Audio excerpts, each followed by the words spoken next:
Hi there, and welcome to a brand new episode of The Road Less Taken, the web series from Nexus Consulting, where we are in conversation with people who've made unconventional career choices and excelled at them. Today's guest is someone very unique. After a computer science degree and an MBA and working in the software field, quite by chance, but driven by her passion from childhood for photography, she decided to make her passion her career. She is an accomplished wildlife photographer, having done several assignments both on her own as well as commissioned in India and abroad. And according to her own claim, she's probably visited every single national park in India. She's a wildlife photographer with a specific penchant for bird photography. Please welcome as our guest in this episode of The Road Less Taken, Rathika Ramasamy. Hi Rathika, and very warm welcome to you on our The Road Less Taken show. Thank you for being here.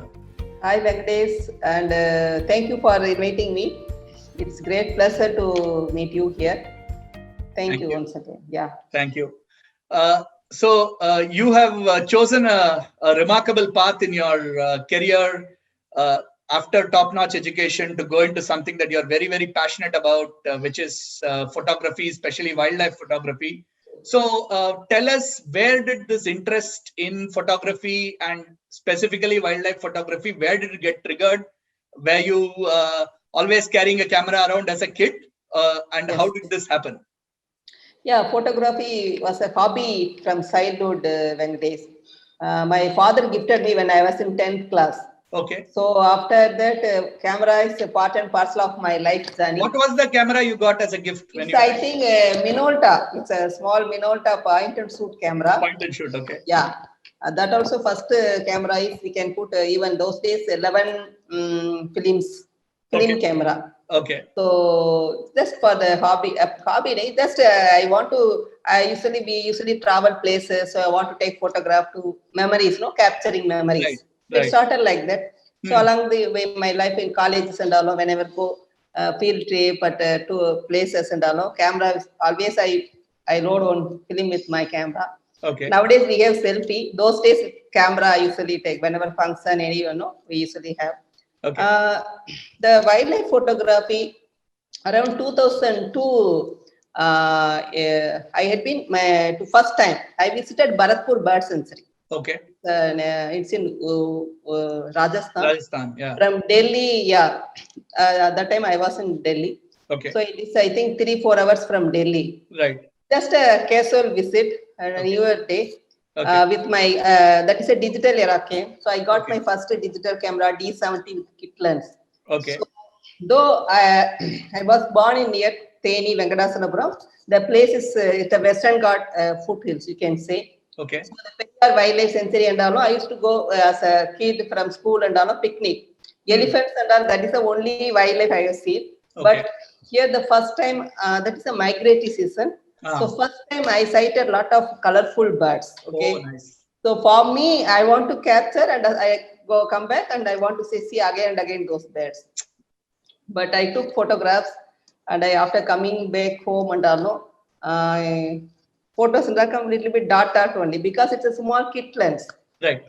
So then I realized, though I know technically how to take people photography, landscape and all, technically I am self-taught photographer. But the capturing that also birds, usually wildlife, it's advanced wildlife photography. Right. Because the subjects are very tiny and they are very moving. It's not easy to focus and all. So then I realized we need long telephoto lens, and this is a different game altogether. It's not an easy thing to do. Just you can't take photography. So I realized then I started reading about birds and other species and all. Then I bought my lenses. It started like that only. It's a hobby. I thought you can say I fell in love with birds. Okay. So it started like that. Then again there is no looking back. I was traveling nearby places like Sultanpur, Wokla Bird Sanctuary, and the first national park, Corbett National Park. Yeah. Then the lucky for me, I was in Central Delhi. It's surrounded by all the national park and bird sanctuaries, Ranthambore, Corbett, so many bird sanctuaries also. Started like that only.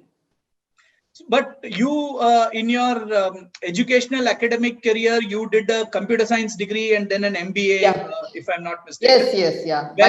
Were you in a regular corporate job for a while? No, I was in software field for some time. Yeah. Oh, okay. But I took a break those days. Okay. Because of that break only, I spent more time with photography. Okay. That I will a break for some personal work. But okay. I never come. You never went back. To painting. Yeah. Wow. Then I realized maybe I am meant for this field, outdoor field. But the education part, it was really helped me. Those days, whoever imagine, Venkatesh, when you go into digital photography, your computer is going to be a dark room for the post processing, Adobe and all. So the film analog camera to digital camera, it was easy for me to understand the bits, and as a computer engineer, all the technical things, the processing part. It was a little bit for me, it's a smooth transition from analog to digital. And to learning also those days through internet, what are the techniques, what other international forums and all, other photographers, people who are into, because abroad and all, they are really 2 steps ahead us. No, they have already big camera lenses and the techniques also.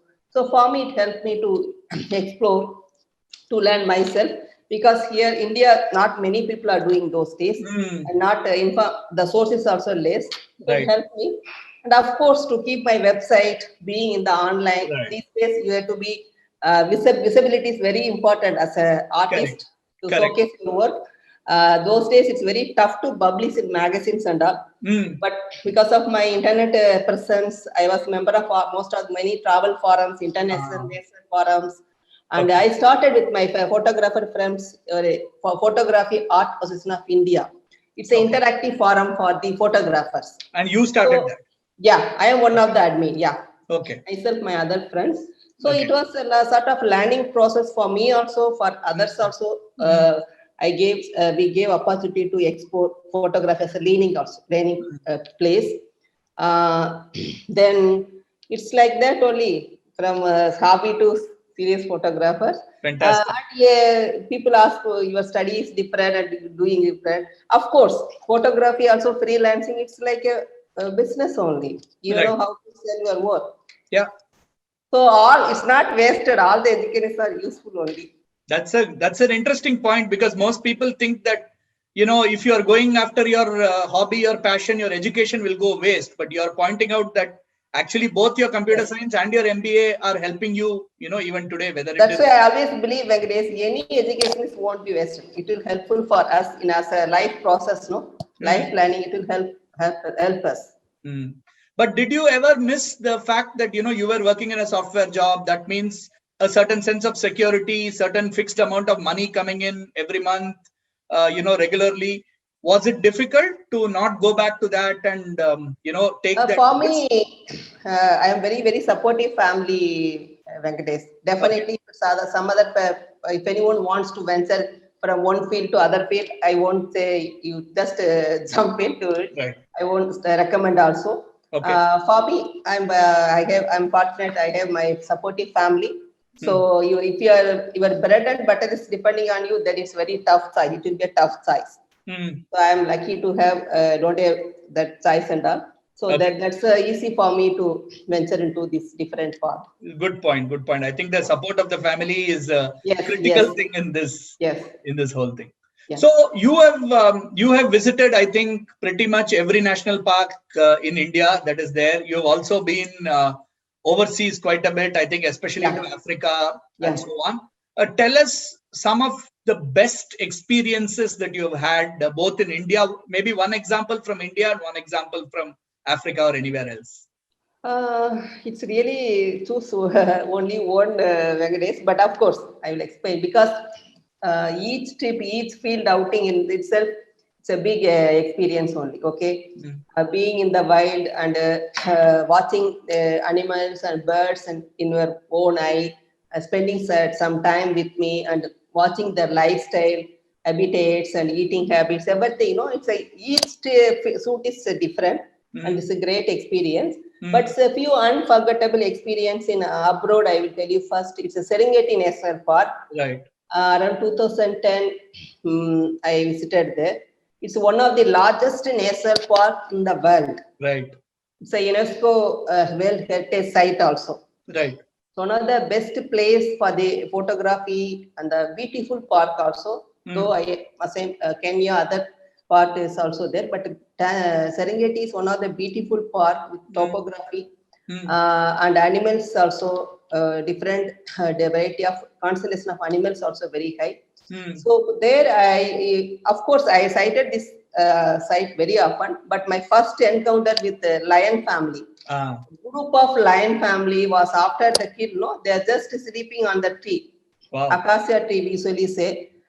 From distance, I thought it was, I think, some birds, when I go nearby, For me, seeing lion itself different, okay? So, that also male lion I encountered first, and taking photograph and all, I just mesmerized. It's the first time male lion, it's a very magnificent and handsome, you can say, beautiful also.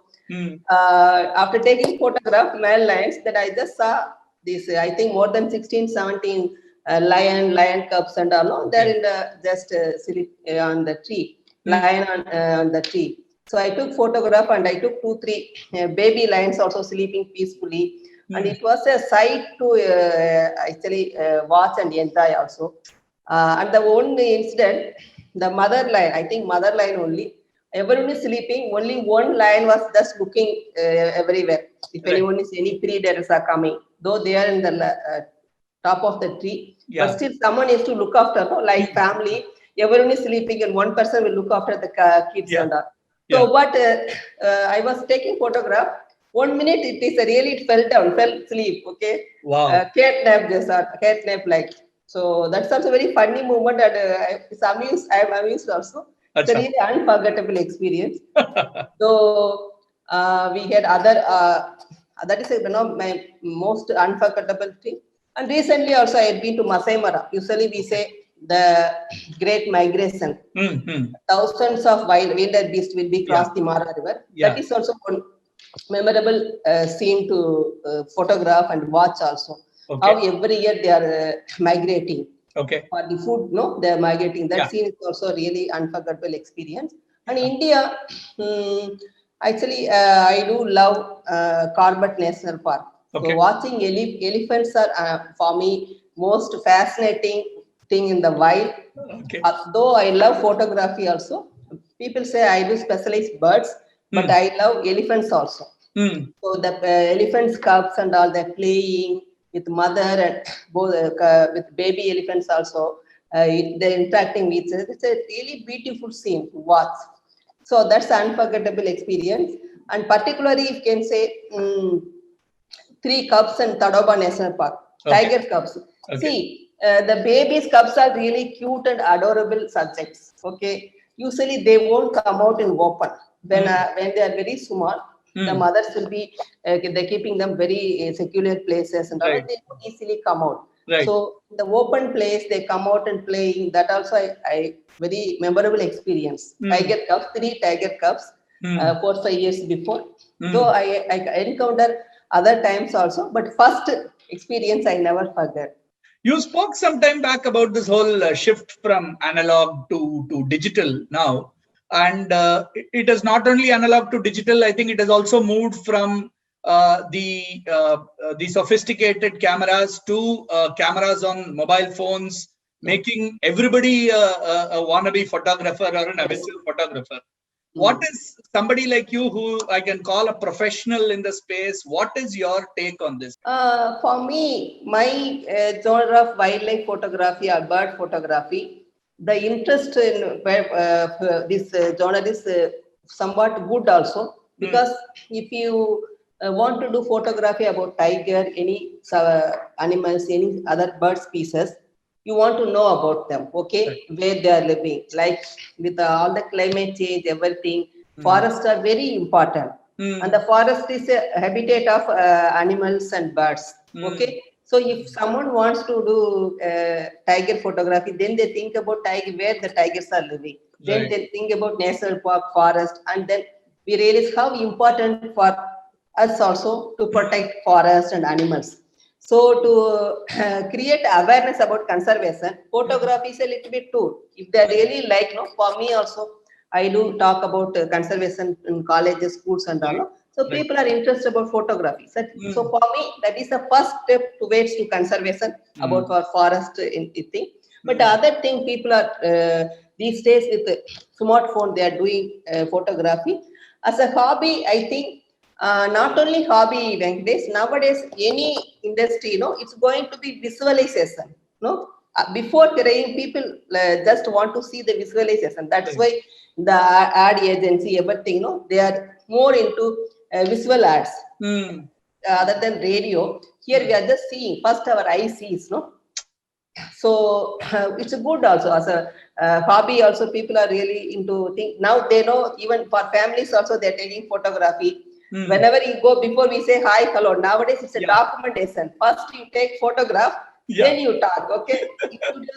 When people are visiting relatives or any parties, any functions, first they want to document the photo. So next time it comes up status message, Insta, everywhere. It's a in thing, it become in thing. So it's for sometimes people who are into hobby, it's fine. But the only thing, danger point is kids. Children are mostly using for other purpose, then it's very dangerous. So we have to keep a light how much time they are spending on a mobile phone and photography, and how much time they're doing studies and all. So it's a plus is also there, minus is also there. And because of interest in photography, the art, for the industry, it's a very good also. Now even some common family also, ordinary family also, they want to, even for the small event also, functions, wedding and all, pre-wedding. Before it's only wedding. Okay, people take wedding photograph. Now it's a pre-wedding, after wedding, and even children also, every birthday they take group family photo. And even babies also, as soon as the baby born also, pre-baby moms also. So because of the photography interest in exposure, it's a good for the industry. Photographers, it's extra, more people are interested in the industry, so more income, more work. So for me, I will take it a positive thing. Very good, very good. Good for the industry. What according to you are the necessary traits of a good photographer, especially a good wildlife photographer? For me, actually we do have wildlife photography ethics. Okay. We have to respect our subject. That is the first thing for the best photographer, wildlife photographer. If the animals or subjects are disturbed by you, it's not good. Okay. Without disturbing them, we have to take photograph. So animals or any bird species, their safety is very important. So that's why without disturbing them, for you see, this wildlife photography, they are not inviting to us to take photograph. For our purpose, our happiness, our things, we are going. So any wildlife photography, usually I teach also. First priority is characteristic. You have to be a good respect your subject. Okay, without disturbing, we have to take, and you need lot of patience also. Here, the way people are telling it's a challenging genre. Of course, each genre is different. The risk or constraints are there, these other challenges are there. But here, our subject won't listen to you. Okay. And I can't control my lighting also. The nature ambience light I have to photo. Indian National Park, we won't allow flash also. Flash is not good. Light you can't use. Abroad you use, but Indian forest sanctuary is good also. They won't allow. So we have to photograph the ambient light. Lighting is also not in our hand, and the mood of the animals is also not in our hand. And we don't know where they will be coming, when they will be coming, where I get good frame and all. So we need a lot of patience. We have to wait for the mood, wait for their activity.